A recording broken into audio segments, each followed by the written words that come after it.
Welcome back to the Deliverance Network. We're very happy to have you joining us again today. And today I want to talk a little bit about God the Father.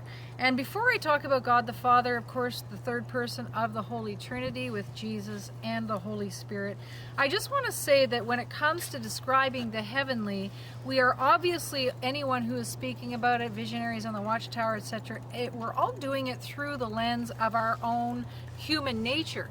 And so because we view through the glass darkly, I believe it was St. Paul said, we really don't have that beatific vision. We have everything through the filter or the lens of our own human perception.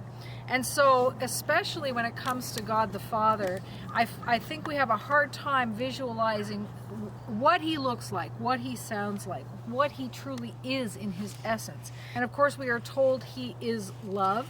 And when it comes to other persons in the Holy Trinity, we have a better idea. Jesus, of course, was God made man, so we have an image of him as a man and many depictions of him over the years. And so very, very easy, and perhaps that's the whole point, is that we would then have that physical representation of God in Jesus for us to see and hear, etc. And the stories left for us by the disciples and all of the witnesses in the Bible.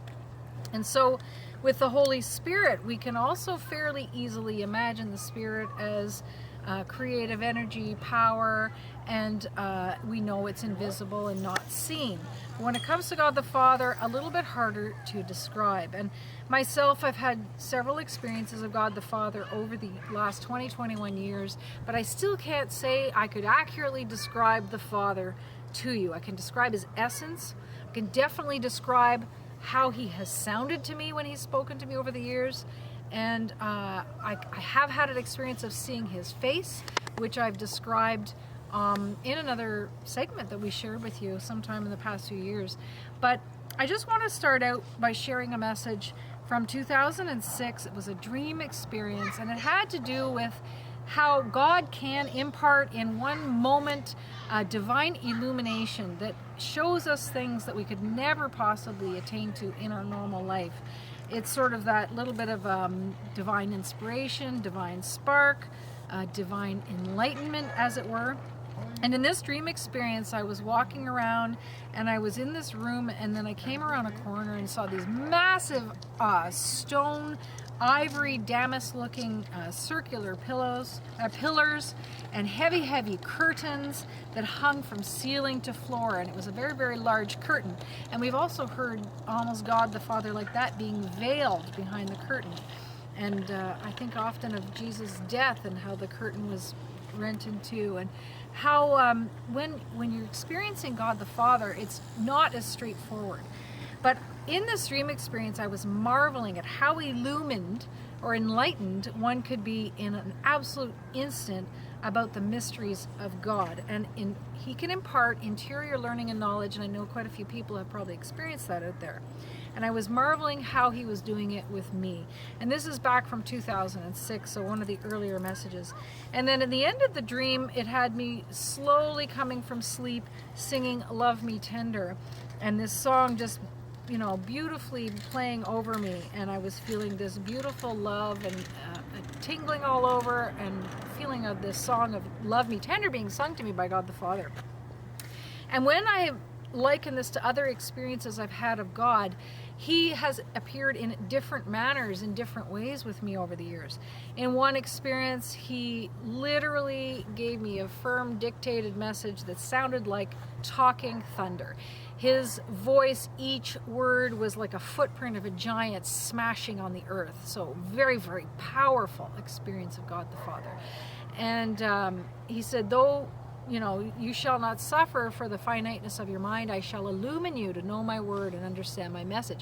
But when he gave me that message, and I don't have the exact date of it here, I've shared it before, each word was slow and purposeful and smashing like a giant on the earth, so much slower and powerful than I just conveyed it to you.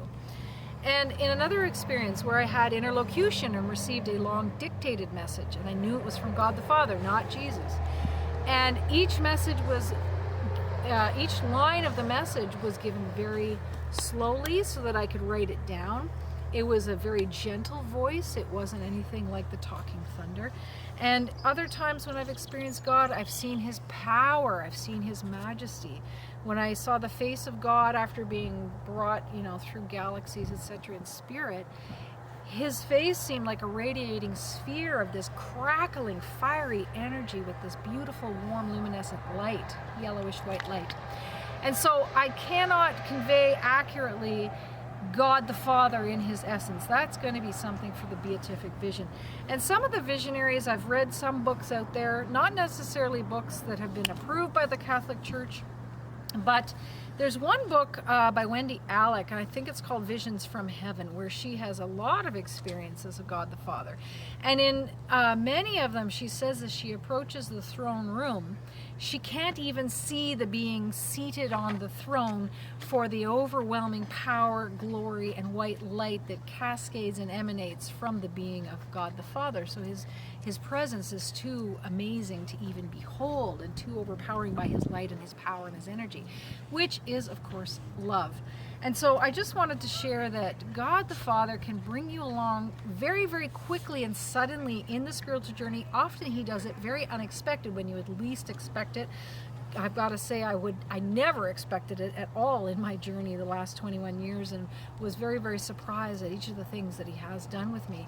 So I just ask you to dispose yourself, because God has asked me in dreams to dispose myself to receive that which he wishes to give. And the best way to dispose yourself is to seek God. And I've had an experience where he has said, if you seek it and you truly wish it, you will find it. And so the first step is to seek God. The second step, then, to find that interior silence so that you can listen. Prayer, so that you are engaging with God the Father. And then being in a state of grace in order to receive, and trying to be as clean a vessel as you can to receive as purely as possible. But God can do anything, and so please place all of your trust in him and know that he can work miracles in your life, through you, with you, around you. And sometimes the miracle is suffering. I know that's a hard thing. I hate it myself, but it is part of the truth of the spiritual journey that sometimes the suffering is a very, very deep grace from God, precisely to bring us closer to him or to help in the salvation of souls. And so that's just a little bit of sharing about God the Father as I have perceived him through this human tent that I am in currently, that I wanted to share with you. And I gotta say, the most powerful, beautiful, amazing, overwhelming being that we could ever possibly know, and we should all seek to strive and get to know him better one-on-one in our personal relationship. So thanks again for joining us today. May God bless you on your journey, and I'm hoping that this has been helpful to you in your journey with Christ and your journey to God the Father.